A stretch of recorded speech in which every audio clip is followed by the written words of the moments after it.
Picture this. You are a buyer and you're under contract on your dream home. You're 10 days away from closing and you're moving from out of state. You've got the movers lined up. Things are scheduled, utilities, moving trucks, job start dates, all of the things. And you get that appraisal back on the home and it's $30,000 off. This is exactly what happened to our recent clients, and it was completely avoidable. Did they have to pay the appraisal gap, and what did that seller do? Hi, I'm Sarah Maslowski with KeyPoint Homes Group. My team and I help clients from all across the country move to Georgia. In fact, our entire channel is dedicated to educating you and helping you make the best decision when choosing your Georgia home. And there are two big factors that will help make this an enjoyable experience for you. One, the agent you choose. Hopefully that's myself and my team. And the second one is the lender. So we often get clients who speak with us early in the process and they've already spoken with the lender, which is fantastic. We love it when you already have a pre-approval in hand, you're on top of things, and you're getting this ball moving, so to speak. Speaking early with the lender is highly recommended for many reasons. One, you're able to catch costly mistakes early. For example, if you're planning on getting a mortgage, don't purchase any cars or any major things from the time that you get that pre-approval, from the time that you close on your home. A great lender will tell you this early and it can prevent you from messing up your ability to obtain a mortgage. Second thing, the lender can let you know if there would be a benefit to you paying off any existing debts to improve your credit score. Some very small changes can make a huge impact on the interest rate and your affordability. The sooner we have time to work on these things, the better. It's never too late. But more importantly, it is who you are talking to that matters. Let's talk about those big national lenders like Quicken Loans, Rocket Mortgage, Better. They have great advertising, right? No wonder these lenders are the top of your mind. Or maybe you're talking to your national bank like Chase or Wells Fargo. It makes sense. You bank there, they do a great job for you, you already have a client relationship. Why not reach out to them? Unfortunately, there are many reasons why these are not going to be the best lenders for your home mortgage. First, let's talk about those pre-approvals. You go to their website, you complete their easy online application, and you get that pre-approval letter. Wham, bam, thank you, ma'am. Not so fast. First, many of these lenders rarely ask you to submit supporting documentation prior to issuing this approval. They're simply relying on your self-reported income. Take, for example, this pre-approval letter from Better Mortgage. You can see right here that it states that it's based on self-reported income. Read, this lender has not verified income documentation. This is a crucial step to gaining that loan. What if you lied on your loan application? What if you recently got a promotion and now you've got an increase in pay, but really it's only been for the past 2 weeks and the lender needs that income verified for a good 6 months or a year? These are hypotheticals, but it's self-reported. Now imagine you're the seller with multiple offers and you see this pre-approval letter versus another letter that states all the documentation has been verified and the buyer has been through underwriting with a conditional approval. Two very different scenarios, and one is much less risky to the seller. Of course, they are going to go with that buyer who has the conditional approval. In our experience, these companies are great at the initial stages, getting you to the approval. But as they say, the devil is in the details, and that's the part where we really see things start to go south. I've seen these lenders grossly underestimate property taxes only for a buyer to think their monthly payment is one thing. Whenever the lender gets an accurate number, the buyer's payment jumps $200.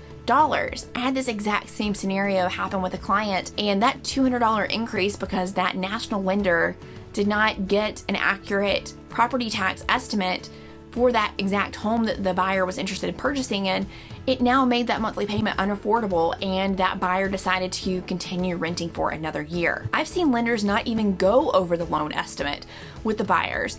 They charge outrageous fees, and they charge what seemingly looks like a really great interest rate, only to find a crazy high fee on that loan estimate, buying down the rate.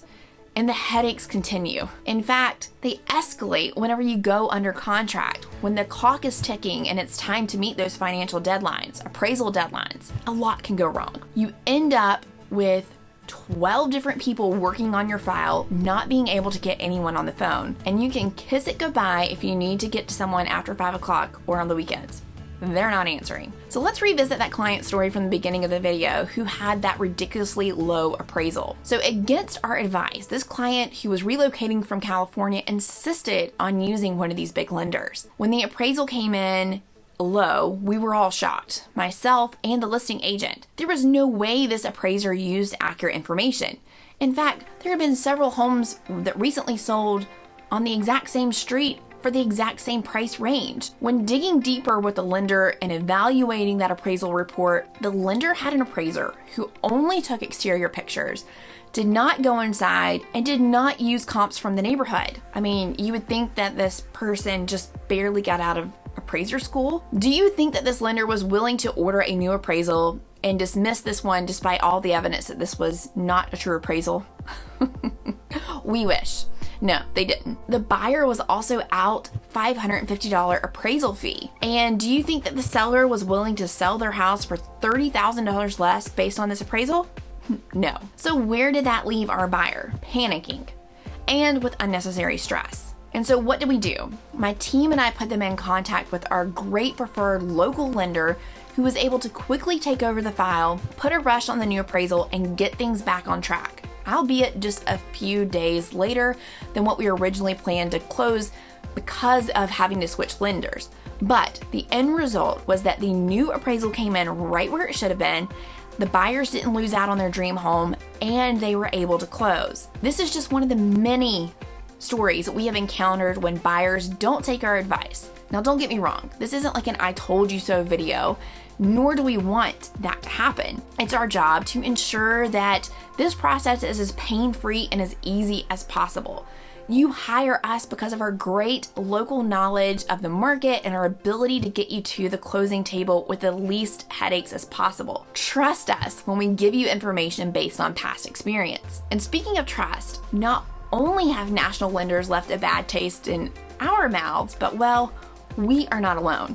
Most of the agent community has encountered these exact same scenarios, and I can tell you with almost 100% certainty that when agents who have been in the business for a while and know what they're doing, when they're reviewing these offers from buyers with their sellers, they are heavily weighing who that buyer's lender is. National lenders are going straight to the bottom of the pile.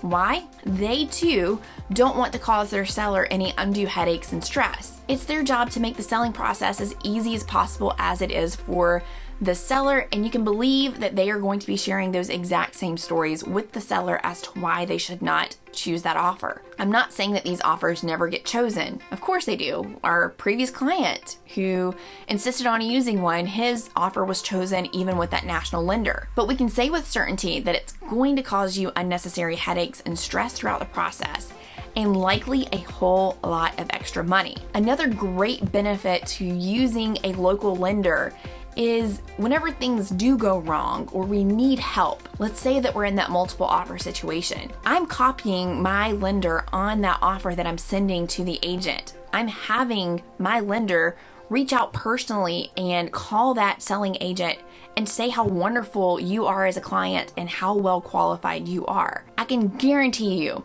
national lenders are not picking up the phone and calling local agents. And do you think that these local agents know who those national lenders are or who that loan officer is?